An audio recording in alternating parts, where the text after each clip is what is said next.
Story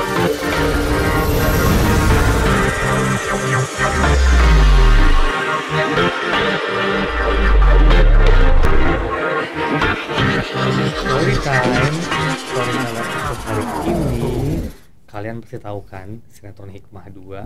Siapa yang nggak tahu tokoh Eva di sinetron Hikmah 2? Kita semua pasti kangen kan dengan dia. Saya sih paling kangen untuk dia kembali ke layar film ataupun sinetron di MD definitely. Siapakah dia? Imelda Terin. Halo Sanjay, thank Finally, you for aku yang having thank you udah bisa datang ke sini jauh-jauh meluncur. Iya dong. Kita mau bahas 3 hal ya. Apa nih Yang 3 pertama hal? pasti dunia hiburan dulu. Oke. Awal karir kamu gimana bisa ada di dunia film ataupun sinetron. Awalnya kan kamu model ya. Siapa yang nggak tahu dia sebagai model? Kita hangout bareng soalnya ya. Kita ketemu terus ya, ada di mana-mana ya. Terus dari kecil kamu kan juga sempat culture shock karena nggak bisa bahasa Indonesia. Kamu pindah dari luar. Mungkin kita akan bahas lebih dalam di situ. Sama yang terakhir keluarga.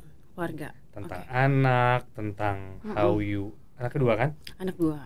Sekarang umur berapa? 9 sama mau 6 Nah, tahun. berarti kan banyak tuh pengalaman membimbing mereka dan agak lumayan kan? Agak pasti. lumayan double job. Kita start dengan dunia hiburan. Oke. Awal karir Imel itu sebagai model. Itu awal banget sebagai model kan? Iya. Gimana tuh Mel? Dari kamu awal bisa masuk ke dunia modeling? Awal tuh sebenarnya aku kecil tuh tomboy banget loh. Aku tuh nggak pernah kepikiran pengen jadi model gitu kan. Tembem terus nggak ada potongan. Agak tomboy banget. Terus mamaku udah mulai kayak gemes gitu, kayak nih perempuan masa urak-urakan gitu kan. Jadi udah kamu ikut kursus modeling atau apa gitu. Enggak, aku nggak mau. Akhirnya dimasukin sama mama diem-diem ke Gadis Sampul. Oke. Pemilihan Gadis Sampul itu lagi hits-hitsnya kan, majalah remaja selalu, yang sangat hits pada saat itu. Akhirnya diterima. Cuman terima sampai semifinal aja. Akhirnya aku yang tuh kan bener, nggak mungkin aku jadi model, Mam. Aku sampai berantem sama mamaku. Ngapain sih? Terus akhirnya aku berhenti, nggak mau coba-coba lagi jadi modeling. Aku sekolah terus sampai di satu saat aku lagi hangout sama teman-temanku di suatu tempat, ada redaksi majalah, salah satu majalah yang lumayan populer, tapi bukan remaja, tapi dewasa. Cosmopolitan kalau waktu itu lumayan, tapi dewasa yang keren gitu. Keren Cosmo. Tapi menurut aku mungkin nggak ya aku coba nggak ya. Tapi ini orangnya kayak langsung nawarin gitu. Nawarin foto berarti. Audition untuk foto. Audition untuk foto. Akhirnya aku datang. Ternyata aku masuk gitu. Mulai dari situ jadi foto model. Tapi majalahnya itu agak dewasa di atas umur aku. Ya mungkin ternyata aku cocoknya di majalah yang lebih dewasa. Jadi agak mature lah, bukan mature. Jadi ya udah dari majalah ke majalah, Femina, masuk ke macam-macam, Bazar. Nah, terus bisa majalah lah. Masuk ke modeling awalnya dipegang agensi mana? Enggak. Nah, sempat di look nggak sih? Sempat aku dari foto model terus ke runway jadi model catwalk. Itu juga audition juga. Dan ternyata lolos juga, jadi ya berkecimpung lah di. Berarti kalau ngomong angkatan itu, kamu seangkatan sama Keket dan Geng? No. Iya dong, waktu itu satu angkatan, ada Catherine Wilson, ada Indah Kalalo, ada Vina, Karolina, semua tuh. Itu semua ternyata diva model pada saat itu ya. Iya. Gong semuanya. Dan agensi pada saat itu kan nggak banyak yang besar tuh bisa dihitung, jadi ya orangnya kita aja gitu. Nggak semua model itu bisa masuk ke dunia sinetron ataupun film. Betul. Kamu itu salah satu kategori model yang bukan move sih, ada di 2 bidang, tapi dua-duanya bagus. Aduh. Secara acting pun kamu salah satu buat aku aktor yang diperhitungkan lah pastinya. Nah, awalnya itu waktu kan pasti sinetron dulu kan? Awalnya bisa masuk sinetron tuh gimana? Jadi tuh kalau waktu modeling ya, waktu modeling tuh biasanya jenjang model tuh kan ada life cycle-nya ya, sampai segini gue mau ngapain nih. Biasanya kalau udah masa produktif cabut ke luar negeri, masuk ke agensi di luar, Hong Kong, China, macam-macam lah, Singapura. Nah Tapi aku dilema nih, kayak kalau aku pergi keluar tinggal sendiri, keluargaku sangat konservatif sekali. Sumatera Barat, Jadi mama tuh agak kayak jangan deh, ngapain sih pergi sendiri gitu. Jadi aku juga mikir, iya juga sih benar kata mama, aku kayaknya nggak cocok hidup sendiri. Oh itu perempuan masih muda banget gitu loh. Aku nggak punya that kind of courage to move out there alone. Jadi aku juga mikir kalau modeling you wanna compete with international model, tinggi aku juga nggak terlalu tinggi gitu, 170 pas gitu, minimal 173 ke atas lah. Jadi I was thinking kalau aku kesana tiap hari aku casting, terus palingan aku dapat kerjaan foto model iklan. Tapi kalau untuk catwalk kayaknya aku agak harus compete karena di sana kan kalau nggak black sekalian, oriental sekalian. Harus spesifik. And I think hati aku juga kayak semenjak modeling aku bukan hanya ngerjain print ad, editorial atau magazines, iklan, tapi video klip juga. Jadi video klip itu mengenalkan aku tentang dunia acting. Ada beberapa video klip yang nyuruh aku acting dan ternyata ini menarik banget ya. Aku lebih banyak bisa explore gitu daripada harus biasanya kan kalau modeling kan we kind of ngasih service untuk menjual produk gitu, head to toe gitu, baju, makeup. Cuman kalau ini lebih kayak you kind of like discover a story gitu, bikin cerita sendiri, dan aku ngerasa aku pengen acting deh. Nah di situ gara-gara video klip itu juga sih, terus aku coba casting gitu. Dan ternyata di salah satu PH dan ternyata sinetron pertama aku tuh thriller pertama lah di salah satu PH. Ya, dan dia ceritain boleh sebut stationnya. Dan itu lumayan keren sih buat pertama. Dan abis itu ketagihan ngerjain filmnya Teddy Suryatmaja. Cuman dapat 1 scene. Oh gitu. Dan itu seneng banget. Ternyata it's a whole different world gitu. Dan nggak gampang gitu untuk bridging dari modeling ke acting, memang harus lewat casting. Betul. Harus dilihat sama beberapa tim cast, ada 4 atau 5 orang. Mereka cuman kayak next gitu kan. Tapi perbedaan itu kan lumayan jauh ya, dan maksudnya as a talent, do you feel kamu tuh udah punya talent acting dari awal? Itu mungkin gara-gara syuting video klip, aku dikasih kesempatan, dikasih storyboard untuk menghidupkan cerita ya. Jadi aku ngerasa ternyata jadinya menurut aku not bad at all gitu, and I love it gitu. Menceritakan sebuah moments, capturing moments gitu through visual. I think it's nice. Jadi aku pikir aku coba pengen acting gitu. Pertama kali masuk ke MD kan dengan judul Kau dan Aku. Aku ingat banget kamu masuk di tengah. Nggak dari awal kan. Karena itu awal itu sinetron lumayan booming lah dengan Luna, Indra Bruggman, Ferry Irawan, kan. Dan kamu masuk di tengah sebagai salah satu antagonisnya. Dan langsung kelihatan, definitely, walaupun sinetron itu booming juga. Lumayan, Adi Firansyah. Tetap. Terus the moment setelah itu masuklah Hikmah 2. Yang aku nggak expect tuh di Hikmah. Karena suddenly kan boom gitu kan, naik banget kan. Rating 1 selama the whole that Ramadan period kan gitu kan. Yang maksudnya mau Tamara, mau semua, pokoknya semua terbang lagi termasuk kamu. Dan the next yang saya sedih, next judul saya tawarin kamu lagi, kamu langsung reject. Bukan reject loh, no. I mean you get bored with the same kind of things, antagonis lagi. Waktu itu aku ngerjain film sih, lompat ke film ya beberapa. Mungkin aku tuh tipe orang yang sekolah juga, sempat kuliah kan, sempat aku vakum buat kuliah karena kuliah nggak selesai nih ngerjain stripping. Benar. Jadi sekolah juga pikiran, terus kalau film kan per project, jadi lebih bisa diatur waktunya nggak kehabis semua gitu, nggak keambil semua. Tapi dari segi acting juga memang aku gampang kayak monoton gitu. I love acting, tapi bukan berarti I did it once di antagonis terus jadi stereotype gitu, jadi terus-terusan jadi spesialis gitu.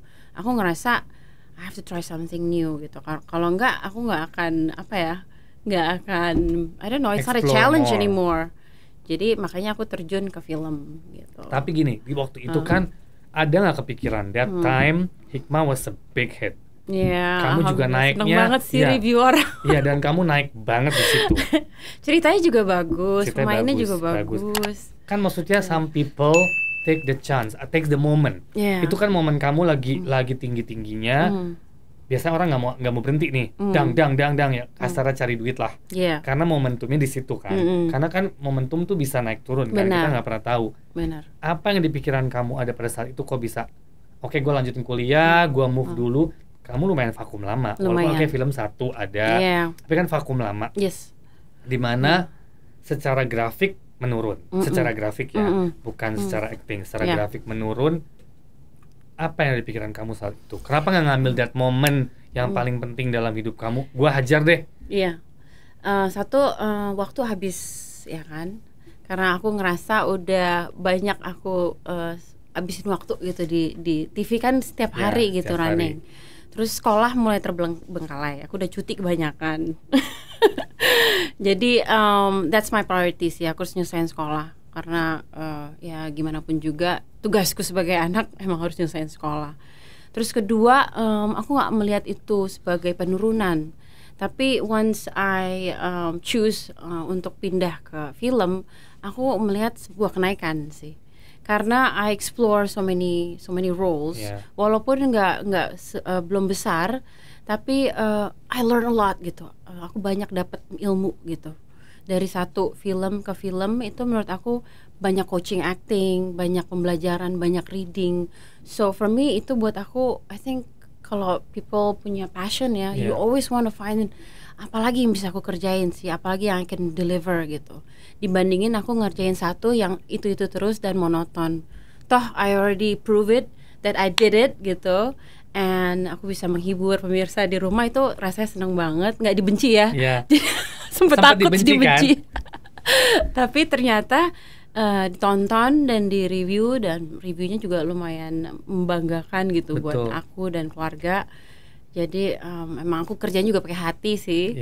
Karena tim juga keren banget ya, semua pemain kompak, sutradara pada saat itu.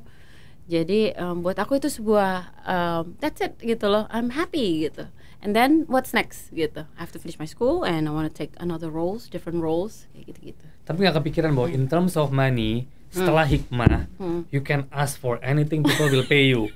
Kepikiran nggak kesana? Itu kan maksudnya like it or don't like it, ada kesukaan kan, pasti kan tawaran banyak banget kan setelah Hikmah kan. Semua orang mungkin mau bayar double, mau bayar apa pasti ada. Itu semenjak di MD tuh semua PH nawarin, ayo kan? mau pokoknya apa? Harus main di sini, main antagonis, semua PH, semuanya. Tapi aku nggak tahu ya, bukan masalah money-nya, I don't know, like mungkin karena aku masih punya orang tua juga kali ya. Jadi dan aku tipe yang agak idealis juga. Aku pakai hati sih ngejalaninnya. Jadi if I feel like aku jadi terkikis gitu karena it's the same thing again gitu, it's the same plot, it makes me feel kayak nggak ada challenge gitu buat aku. Jadi itu satu. Terus kedua emang sekolah juga ya. Sekolah. Karena sinetron itu ngabisin waktu. Oh iya, sinetron ngabisin waktu. Day, kan? The whole day. Jadi aku benar-benar harus cuti sampai ngambil SKS itu cuma 3 SKS dalam setahun. Sampai dosenku tuh udah, ini gimana sih sebenarnya? Ya gimana? Ya udah, akhirnya emang you have to choose. Iya, you have to choose, betul. Sometimes you have to choose. Awalnya ada ketakutan nggak, Mel? Sejak waktu pertama kali ditawarin berperan sebagai peran antagonis di sinetron Hikmah, definitely. Kan itu kan benar-benar black. Ada ketakutan atau ada worried nggak? Ya, of course lah. Di waktu zaman modeling tuh kan image banget ya. Apalagi kalau pemeran antagonis tuh identik dengan yang pokoknya dibenci orang, nanti dicubit orang, pokoknya dikejar-kejar gitu. Terus dandannya juga agak-agak ya pokoknya gitulah antagonis. Nah, tapi ya dalam pada saat itu my thoughts aja like antagonis also is a role that you have to act gitu. It's a human juga. Jadi if you wanna be an actor, lo harus bisa pull anything gitu. Why not gitu. Kalau emang kebetulan aku ditawarinnya pada saat itu role yang konflik, ya aku pikir kenapa enggak? I'm an actor gitu. I have to try so many things gitu. Ya udah, akhirnya aku memberanikan diri dan aku telusurin semuanya. Cerita antagonis itu nggak ada gitu, yang dari lahir tuh jahat, dari lahir tuh baik tuh nggak ada. Aku menaruh diriku sebagai ini manusia gitu. Mungkin dia mengambil keputusan yang salah, dibesarkan dengan cara yang salah. Banyak orang melakukan kesalahan, dan itu suatu ketidaksempurnaan itu menurut aku something interesting to be watched gitu. And antagonis juga has their own story. And that makes it a movie interesting. We're sharing feelings gitu. Jadi aku merasa I think it's fun gitu to explore this kind of character. Why not? Iya sih, bener. Oke, berarti kalau ada antagonis lagi boleh ya? Antagonisnya kayak apa dulu? Oke, tetap. Next nih, ngomongin email awal dari kecil ya. Kamu kan ternyata sekolah di luar ya, dari kecil ya? Kindergarten sampai SD sih, SD third grade lah. Waktu ikut papa lagi ngambil Master of Science. Jadi sekolahnya belum selesai, mau nggak mau mama papa kan kawinnya muda. Nah, jadi kamu pindah ke sini. Ada culture shock karena bahasa. Suddenly kan. Itu lumayan sih waktu kecil. Ya, kecil sekali karena namanya kecil kan apa aja yang nemplok ke kita pasti ya udah itu jadi bahasa sehari-hari. Even waktu aku pindah ke States nggak bisa bahasa Inggris, itu juga dibully abis. Tapi pas pulang malah nggak bisa bahasa Indonesia, ke Bali. Karena mau pergi nggak pernah pulang di sana. Sekolah di sana selama I don't know, like almost 3 years, I forgot juga ya, lumayan lama. Tadinya mau terusin lagi papa, mau kerja di situ, tapi ternyata papa di hire di Jakarta soal kerjaannya, jadi kita semua balik. Jadi ya waktu kecil aku ya mungkin bahasa agak-agak AIWO, terus mau masuk sekolah nggak diterima.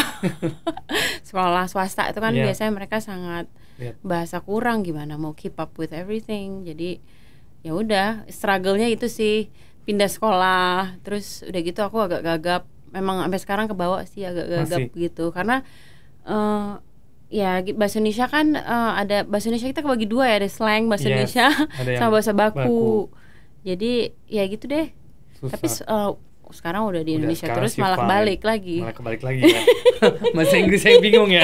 Cuman emang jadinya kalau sama teman-teman tuh agak-agak kurang connected kadang-kadang, kayak kayak apa ya, aku sering digencet ya. Gitu. Entah cara aku salah atau mimik aku salah atau mungkin muka aku jutek kali ya. Jadi ya banyak shock culture lah. Dia pindah-pindah sekolah terus. Ada pengalaman juga pernah dibully di Bronx ya, Amerika ya. Oh iya, sisi kecil. Trauma nggak, sedikit aja mungkin ada sisi trauma nggak di situ? Oh, di sana juga dibully juga. Oh gitu. Karena kan mereka biasa nanya where you from gitu. I'm from Indonesia gitu. Where's Indonesia? Kalau dulu kan Indonesia belum se-hot sekarang. They know Bali more than Indonesia actually. You're Chinese. Oh iya. Jadi kamu ada Chinese-nya ya? No, Chinese enggak. Emang aku agak Oriental sih, tapi aku nggak ada Chinese. Nggak ada Chinese-nya? Aku Sumatera Barat. Cuma opa kayak ada turunan mungkin peranakan kali ya. I don't know. Jadi ya sekolah lumayan tuh didorong karena beda sendiri kali ya, minoritas. Tapi get by, lama-lama pelan-pelan sih blend juga. Balik ke Jakarta, malah dibully di Jakarta. Mau zaman ospek lah ya. Kalau dulu kan belum ada undang-undang bully ya. Belum ada. Jadi nggak ada CCTV sekolah. Jadi ya sasaran empuk kamu lah bisa bahasa Indonesia ya. Sasaran empuk kayaknya anak ngocol dari mana nih gitu, bahasa bilingual. Zaman dulu kayak sistem senioritas kan. Kalau kamu tidak tunduk ke saya ya habis kamu. Jadi aku tuh yang Oke, udah. Ya gitulah. Banyak. Tapi so far so good ya. Iya. Sekarang sudah full total stay di sini. Stay sini dong. Dari sini terus. Sini terus. Malah udah lupa bahasa Inggris. Lupa sih bocor dikit. Kita lanjut ke keluarga mungkin ya. Sekarang kan Ima punya anak 2 ya. Yes. Dua cowok cewek ya? Cewek cowok. Yang pertama cewek 9 tahun, yang cowok mau 6 tahun. Itu kan kamu lumayan vakum dari dunia acting lama ya? Pas labor, pas Pas punya anak pertama, itu berapa tahun tuh kira-kira jeda? Dari anak pertama kedua. Anak pertama aku lumayan ya, pas udah mulai isi, aku udah sama sekali nggak kerja. Terus anakku umur 4 bulan ya, Imani 4 bulan, aku udah syuting film lagi sama Mbak Upi. Waktu itu judulnya Belenggu. Oh, Belenggu ya, that's one of the good movie sama Bella ya? Sama Bella, Bella ya. Iya, sama itu Abimana. Belenggu salah satu film yang lumayan. Alhamdulillah waktu itu dapat kesempatan main lagi. Tapi aku masih breastfeeding. Jadi ngerjainnya double lagi. Breastfeeding di lokasi tuh asistenku nyuci botol kirim karena Asia susif kan. Jadi being a mommy gitu lah. Tapi pengen kerja perbedaan juga. yang kamu lihat setelah kalau lihat karir kamu kan modeling, acting, kayaknya menghabiskan waktu lah. Banget lumayan, kan, maksudnya pasti kamu membagi antara modeling dan acting. Modeling kan kamu nggak pernah tinggalin juga. Modeling waktu my productive day, modeling aku switch ke TV. Dan TV sih. Tapi kalau ada waktu kosong kamu masih modeling kan? Modeling ya, tapi udah mulai renggang gitu. Udah mulai berkurang Waktu juga sih ya. Ya, nah suddenly kan kamu married, punya anak, life change. Dimana kamu ya harus lebih ke kan? Iya, prioritas sih. Iya, itu prioritas betul. Itu kan decision yang kamu pilih. Semua orang mau punya pilihan kan. Tapi ada rasa kangen nggak yang aku harus balik acting nih, aku harus ini nih. Kangen. Apalagi melihat perkembangan film-film Indonesia semakin keren. Gitu pasti. Tapi ya gimana? Karena aku pikir sekarang I have family gitu. Aku punya anak yang bergantung padaku. Jadi I choose to take care of them, that's the best thing I did gitu loh. Dan ternyata nggak bisa balik lagi gitu. Bisa kok balik lagi as long as you get in shape gitu. Terus keep active, tetap nggak tahu ya, aku emang suka nonton film, just educate yourself gitu, lihat perkembangan film sekarang dan don't jangan nyerah aja gitu, coba aja terus gitu, why not? Kalau tawaran sinetron lagi, kamu sempat main sinetron tapi kan nggak sebentar kayaknya ya? TV ya, on and off ya. Kalau sekarang tergantung role-nya gimana. Kalau tawaran sekarang misalnya stripping, will you take it? Kemarin sempat ada tawaran beberapa stripping, tapi I didn't took it gitu karena ada series juga. Sekarang udah ada OTT ya. Ya, sekarang lebih enak banyak kan? Banyak pilihan. Tapi sempat ngambil stripping juga kemarin.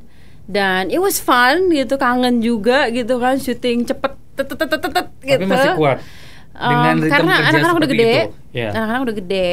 Itu juga syutingnya pas pandemi kemarin.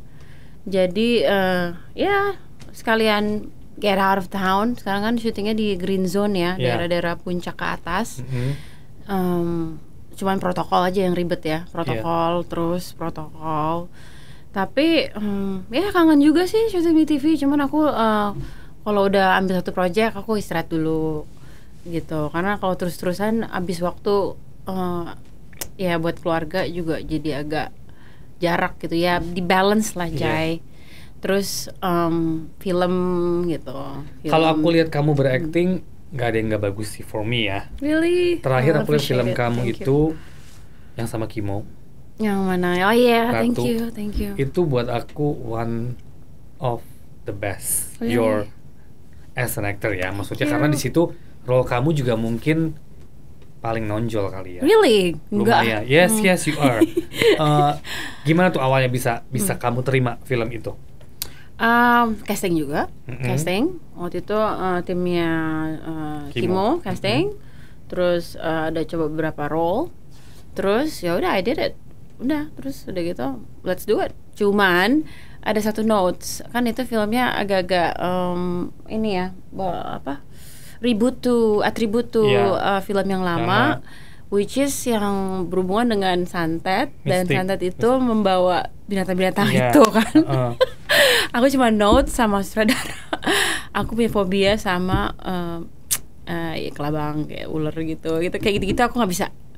Jadi mungkin ya biar ada persiapan CGI atau apa gitu, biar di lokasi nggak kaget gitu. Jadi aku mendingan aku ngomongin aja. Di awal. Ya itu and aja they're sih. okay with that. And they're okay, bisa di mix. yang asli dan yang CGI. Cuman yang deket aku CGI. Ya jarak 1 meter lah aku bisa gitu. Kayak gitu-gitu, itu yang agak perjuangan sih. Ke depan nih, kira-kira role apa yang kalau dapat kamu tuh pengen apa sih ke depan? Ke depan. Yes, kalau ada peran yang dicari atau yang kamu merasa I haven't done this dan gue pengen banget ini. Itu apa? Kemarin sih aku baru ngerjain film untuk festival.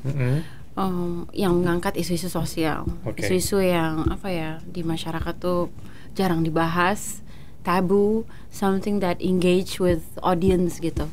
Mungkin film-film kedepannya aku akan terus cari yang engaging gitu, yang isu-isu yang jarang dibahas. Pokoknya kolosal juga aku suka. Ya masih banyak sih Jai. Sekarang film keren-keren banget. Keren-keren. Asian lagi booming. Yes. Film Korea, film Indonesia juga. Jadi aku akan buka terus sih kesempatan. Tapi kan dengan kondisi pandemi begini, kita kan agak berkurang di produksi film ya. Mungkin ya nggak semua, tapi dari segi kuantitinya mungkin sedikit, karena kan kita juga bingung dengan keadaannya. How much stock you want to keep gitu kan? Karena kita bikin film berharap tayangnya di bioskop gitu kan. Walaupun sekarang juga punya platform lain seperti OTT, tapi kan OTT movie dan film buat layar lebar it's little bit different. Nah, kalau MD sendiri kan lagi banyak produksi OTT movie dan OTT series, definitely kita ke situ.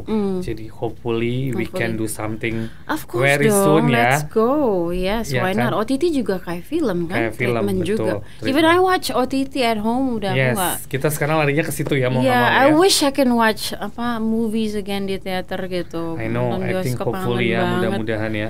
Hopefully mudah-mudahan this pandemic cepet bisa kita beresin. Semua sehat-sehat aja, amin ya rabbal alamin. Yeah. Thank you. Terus kira-kira pesan-kesan apa nih Mel? Apa? Ya maksudnya sharing aja, sharing dari kamu. Apa sih yang maksudnya untuk mungkin yang mendengar kita gitu, bahwa kalau mau acting tuh harus gimana, atau mungkin sedikit buat share from you. Apa ya, dari yang pengalaman aku belajar sama guru-guru coach. Mereka selalu ngajarin aku untuk gali lagi gitu. What is it like? Apa ya? Bikin cerita sendiri gitu. Cari bedah lagi kenapa karakter ini bisa begini. Itu harus ada background, harus ada research. Harus jahit. Bukan research aja, research udah pasti. Tapi harus jahit lagi. Apalagi nih yang jadi dia bisa tumbuh jadi karakter di titik yang mau kita tayangin nih, mundur ke belakang. Jadi we know the essence gitu. Mungkin lebih itu sih ya, lebih prepare sih. Film yang bagus harus prepare. Kadang-kadang itu challenge juga sih Jai, kita punya film tapi prepare-nya cuma sebentar. Itu juga challenge buat actors. Tapi ada film yang prepare-nya lumayan panjang, sehingga filmnya otomatis jadinya berkualitas. Jadi preparation sih kuncinya. Ya, the whole team, sinerginya itu sih ya, kalau menurut aku. Sure. Thank you so much for today. Thank you for coming. So much. Jangan lupa comment, subscribe, and like. Hari ini bersama Imelda Therin. Thank you. Thank you Sanjay. Thank you.